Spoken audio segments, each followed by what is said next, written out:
Komatireddy Venkanna sir CM post కోసం పోటీ పడ్డది వాస్తవం.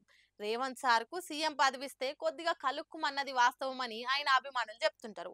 అసొంటి కోమటిరెడ్డి సార్ను ఆకాశానికి ఎత్తిండ్రు సీఎం సార్. సీఎం రేవంత్ సార్కు సొంత పార్టీలు ఏవలన కొంప ముచ్చటోళ్ళు ఉన్నారనంటే కోమటిరెడ్డి సార్ దిక్కే చాలా మంది ఏలు చూయిస్తారు. ఎందుకంటే సీఎం పదవి పీసీసీ పదవి జస్టులో మిస్ అయిందన్న బాధ సార్కు షాన్నే ఉంది అని అంటారు. ఇప్పుడేదో మీదికి మాత్రమే అట్లా ఉంటుండ అని కూడా అంటుంటారు. అందుకే రేపటి రోజుల్లో ఏదైనా తేడాలు వస్తే ఎంకన్న సారే మొదలు పేచి పెట్టేదని అంటుంటారు.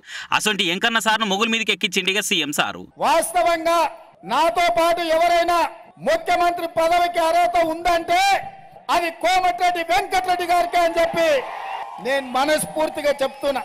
మా పార్టీల నాలెక్క సీఎం అయ్యే అర్హత ఎవరికన్నున్నదా అనంటే అదొక్క కోమటిరెడ్డి ఎంకన్నకే అని చెప్పుకొచ్చిండు. సీఎం రేవంత్ సార్ అట్లా అంటుంటే ఎంకన్న సార్ పేసు 1000 మెగావాట్ల కరెంట్ వచ్చినని తెలిపోయింది అంటే అన్నాడు గాని ఆ ఊహ ఎంత బాగుందో అన్నట్టే ఫీల్ అయిండు. నల్గొండ జిల్లాకు కోమటిరెడ్డి బ్రదర్సే కింగులు అని అనుకొచ్చిండు. భువనగిరి దిక్కు ఓట్ల ప్రచారానికి పోయినప్పుడు ఇదంతా చెప్పిండు సారు. అయితే సార్ మాటలని కర్మ సీనియర్లు కొద్దిగా ఫీల్ అయ్యారని వినికిడి. అంటే ఏంది ఎంకన్నకే ఉన్నదా మాకంత సీన్ లేదా అని గులిగిర్రట. మరి అట్లా ఎవరెవరు గులిగుంటారో కామెంట్లు పెట్టరు చూద్దాము. పిట్టపోరు పిల్లి తెరిచినట్టు అవుతుంది కాంగ్రెస్ లో ఖమ్మం సీటు పంచాది. ఆ సీటు మీద ఉమ్మడి జిల్లా మంత్రులు 3 బిస్తర్లు వరిచి కూర్చుండ్రు. మా ఊలకే సీట్ అంటే మా ఊలకే సీట్ అని మ్యూజికల్ చైర్స్ ఆడుతుండ్రు. కానీ పంచాది ఎటు దేగుతలేదు. వీళ్ళంతా కాదు, ఇక 4వ మనిషిని పెడదామని హైకమాండ్ చూస్తుందట.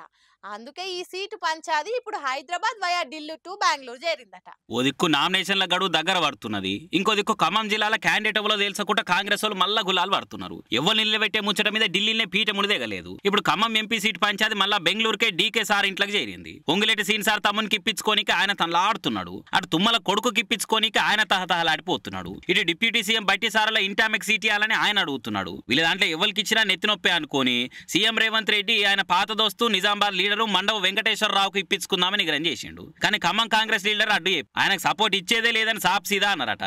ఇట్లయితే లాభం లేదని ఇంకొకరు ఎవరు ఉన్నారు అని ఆలోచన చేస్తున్నారట. ఇదే ముచ్చట మీద మాట్లాడనీకే డిప్యూటీ సీఎం బట్టి సారు పొంగులేటి ఇద్దరు బెంగళూరు పోయిర్రు. నా తమ్మునికే సీట్ ఇవ్వాలని పొంగులేటి సార్ పట్టు పడుతున్నాడట. లేదు మా ఇంటామెక్కిన సీట్ ఇవ్వకుంటే ఖమ్మ సామాజిక వర్గానికి చెందిన రాయల నాగేశ్వరరావు నిలబెట్టాలని బట్టి సార్ చెప్పిండట. ఆయన నిలబెడితే తుమ్మల నాగేశ్వరరావు మద్దతు ఇస్తా అన్నాడట. ఇక దీంట్లో ఎవరు నిలబెట్టాలని తర్జన భర్జన పడుతురట అటు డీకే సార్ కూడా. మరి నామినేషన్ల ఆఖరి డేట్ దగ్గరకు వచ్చింది, అయినా కూడా అభ్యర్థులో తెలియలేదు. అటు క్యాడర్ కూడా కన్ఫ్యూజ్ అవుతున్నది బానే. ఇక ఆల్షం అమృతం విషం అన్నట్టు మున్పటి ఎలక్షన్ లెక్కనైతే వేసుకోకుర్రి. 10 మందిలో పాము దావదన్న శాస్త్రం చేసుకోకురు అసలే అని అంటారు ఈ సంగతి తెలిసిన వాళ్ళు.